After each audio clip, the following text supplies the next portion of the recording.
Hello दोस्तों, आशा है आप सभी अच्छे होंगे और आपका आने वाला समय भी अच्छा बीते। तो आज का टॉपिक मैं आप सभी के लिए लेके आया हूँ, the difference between IT and non IT. जैसा आप सभी जानते हैं कि हमारे इंडस्ट्री में दो प्रकार की जॉब्स चलती हैं, एक आईटी जॉब चलती है और एक नॉन आईटी जॉब चलती है।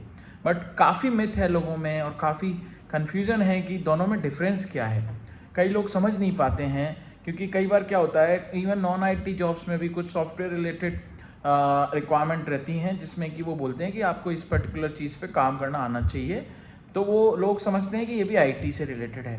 नहीं, तो इसी बात को क्लियर करने के लिए और इसी कन्फ्यूज़न को क्लियर करने के लिए मैं सुलभ तेलंग आपके सामने दोनों के बीच में डिफरेंस लेकर के आया हूँ। होप ये आपके काम आएगा और ये चीज़ आपको हेल्प करेगी आगे इस डिफरेंस को जानने में कि आईटी और नॉन आईटी में डिफरेंस क्या होता है।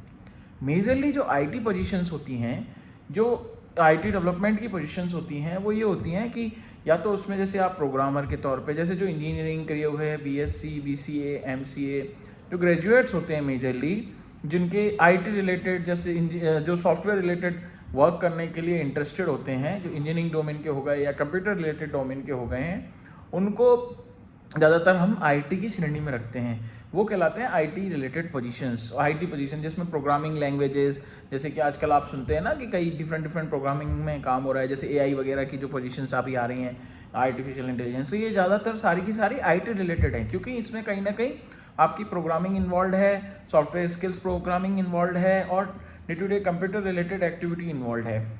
वहीं जो नॉन आईटी होता है उसमें ज़्यादातर बहुत से टाइम तो आपका फील्ड वर्क रिलेटेड होगा, जैसे कि आपका कोई मैन्युफैक्चरिंग यूनिट में, प्लांट में काम है ना, जहाँ पे आपका फील्ड रिलेटेड वर्क है, या कोई ऑफिस वर्क है जो रिलेटेड टू, जिसमें आपसे कहा है कि जस्ट आपको थोड़ा बहुत पता चलना चाहिए, क्योंकि आजकल क्या है, हर जगह कंप्यूटर यूज़ करते हैं, इसलिए आपको कहा जाता है कि कंप्यूटर की बेसिक नॉलेज होनी चाहिए, ताकि अगर आपको मान लीजिए रिसेप्शन पे बिठाया तो रिसेप्शनिस्ट की जॉब वो आईटी जॉब नहीं कहलाएगी, वो एक नॉन आईटी का ही पार्ट है। लेकिन उससे बोला जाता है कि आपको एक्सेल चलानी आनी चाहिए, आपको कंप्यूटर चलाना आना चाहिए, ताकि क्या है कि कोई कैंडिडेट आ रहा है या कोई भी मिलने वाले आ रहे हैं और आपको डेटा फीड करना है, तो रजिस्टर की जगह आजकल सारा कंप्यूटराइज्ड है, तो वो चीज़ कंप्यूटर में फीड करना और रिचार्ज करना आना चाहिए, तो इसलिए उसको नॉन आईटी की श्रेणी में रखते हैं। बट कहीं ना कहीं वो थोड़ा बहुत आईटी से मिक्स होता है, इसलिए आप लोगों को थोड़ा कन्फ्यूजन हो जाता है। तो इसी कन्फ्यूजन को दूर करने के लिए मैं आपको एक बार फिर से रिपीट करता हूँ कि आईटी रिलेटेड जो पोजीशंस होती हैं वो मेजरली वो पोजीशंस होती हैं जिसके अंदर सॉफ्टवेयर डेवलपमेंट,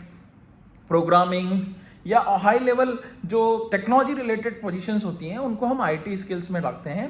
और जो नॉन आईटी होता है जिसमें कि ज़्यादातर टेक्नोलॉजी इन्वॉल्व नहीं होती है, but basic understanding of computer language, और या फिर जो फील्ड रिलेटेड एक्टिविटीज़ हैं, या फिर जो ऑफिस वर्क रिलेटेड काम है, या और भी बहुत सारे ऐसे वर्टिकल हैं जिसको मैं पूरे वीडियो में कवर नहीं कर सकता। Feel free to reach me or talk to me about the differences if you want to know more about it.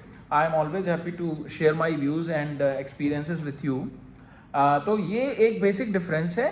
I hope this basic difference help you to understand the difference between IT and non-IT jobs. Thank you very much for watching. Hope you had a wonderful time, and do subscribe my channel Sulabh Telang to get more such knowledge based video and encourage me to upload such videos in a regular basis. Thanks.